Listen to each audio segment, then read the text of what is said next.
Je me rapproche près de vous. Les fables de La Fontaine illustrées par Gustave Doré. Page 12, livre 1er, fable 1. La cigale et la fourmi. La cigale, ayant chanté tout l'été, se trouva fort dépourvue quand la bise fut venue. Pas un seul petit morceau de mouche ou de vermisseau.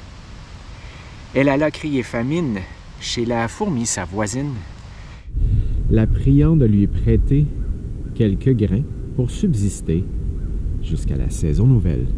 « Je vous paierai, lui dit-elle, avant loup, foi d'animal, intérêt et principal. La fourmi n'est pas prêteuse, c'est là son moindre défaut. Que faisiez-vous au temps chaud? Dit-elle à cette emprunteuse. Nuit et jour, à tout venant, je chantais, ne vous déplaise. Vous chantiez, j'en suis fort aise, eh bien, dansez maintenant. Peut-être que pour certains d'entre vous, le fait d'aller au gym, ça ne les motive pas vraiment. C'est très correct. En fait, l'important, l'aspect fondamental à retenir, c'est qu'il faut juste bouger. Donc, il faut faire en sorte que ce corps-esprit soit en mouvement.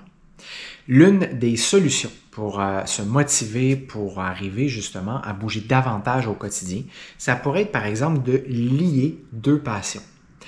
Dans cette vidéo, je vous ai montré, en fait, je vous ai lu l'une des fables de La Fontaine. Et donc ici, comme vous voyez, il est possible de combiner justement ce plaisir qu'est la lecture avec le fait de s'exposer à la nature. Donc ici, vous pourriez par exemple aller marcher, que ce soit lors d'une marche lente dite méditative, contemplative, et vous pourriez avoir des occasions, si là, de vous arrêter, de faire une pause et de lire justement pendant une certaine période l'un de vos livres préférés. Vous aurez alors l'occasion de vous exposer à la forêt et aux effets bénéfiques liés à la nature, à la lumière naturelle également pour le cycle circadien et la vitamine D.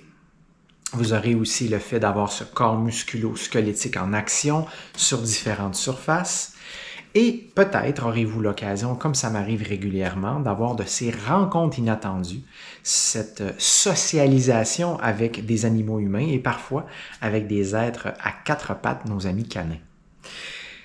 Il y a aussi cet aspect où, si ça vous dit, si ça vous branche, vous pourriez, comme je le fais ici dans cette vidéo, vous entraîner en utilisant ce qui vous est disponible sur les lieux.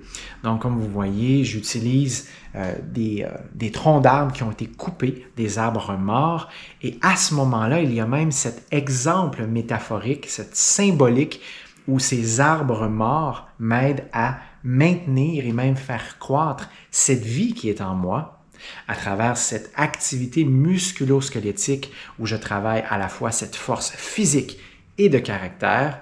J'utilise ce qui est là sur les lieux pour arriver à faire toutes sortes de mouvements, pour mettre ce corps-esprit en action. Je peux travailler mes muscles de différentes façons, que ce soit de façon isométrique, de façon dynamique. Je marche sur ces surfaces diverses pour travailler sur différents plans de mouvement. Je vais travailler mes jambes, je vais travailler la force de mon corps, cette force centrale, avec répercussions positives aux membres périphériques. Je vais pousser, je vais tirer, je vais lever, je vais même parfois lancer, que ce soit exemple des roches. Bref, il n'y a que l'imaginaire en fait qui peut nous arrêter et au fil du temps, au fil des expériences et des savoirs vécus, on arrive vraiment à découvrir toutes sortes de façons qui nous permettent à la fois de jouer, d'avoir du plaisir et se développer dans un même temps au niveau du corps-esprit. Donc ici, comme vous voyez, il y a à la fois ce plaisir de la lecture, ce que j'appelle un mouvement de lecture, et il y a aussi cette opportunité de croissance exponentielle à travers cette exposition dans la nature et ce travail musculaire pour l'équilibre, ou plutôt la recherche d'équilibre des forces et des tensions.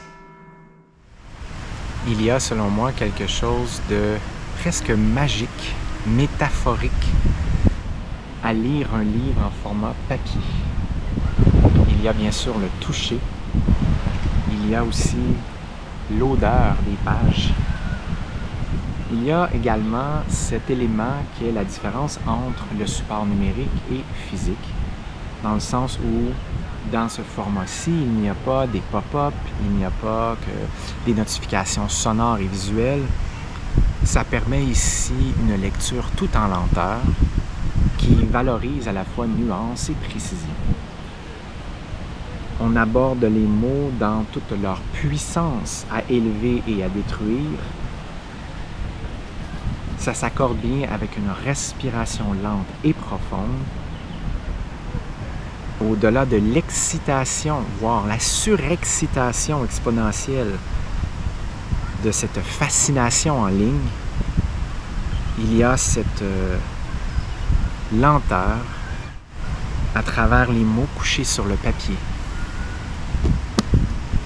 Il y a ce rapport avec une méditation sur le poids des mots, bien sûr. Il y a aussi tous ces rackings où on peut mettre nos livres dans notre sac à dos pour renforcer le corps. Il y a enfin, avec une méditation sur le passage des âges et des saisons, comme ici avec les fables de La Fontaine, cet homme d'une autre époque qui nous expose à une vision du monde et à une perception de la réalité. Cette lecture à travers ce format papier, pour moi, est somme toute de l'émerveillement, comme c'est le cas lorsque je suis en nature, en forêt, ici entouré d'une nature dite urbaine. Il y a les sons, on entend l'eau, oiseaux, des enfants, des chiens. Il y a quelque chose par une journée magnifique, ensoleillée, ciel bleu, assis sous un arbre, qui rend cette lecture d'un livre en format physique encore plus merveilleuse. C'est un ancrage dans le réel, somme toute, selon moi, encore plus important que jamais à cette ère où il y a une interconnectivité, dans cette ère d'hyperconnectivité. Ce pont, ce lien de plus en plus difficile à comprendre, puisque tout s'entremêle entre nos personas en ligne et notre personnalité dans ce monde physique. Entre cette exposition dans le monde réel et cette surexposition dans l'univers virtuel. Ces lectures sur support physique sont pour moi une façon parmi tant d'autres, avec l'exercice, la méditation, la respiration,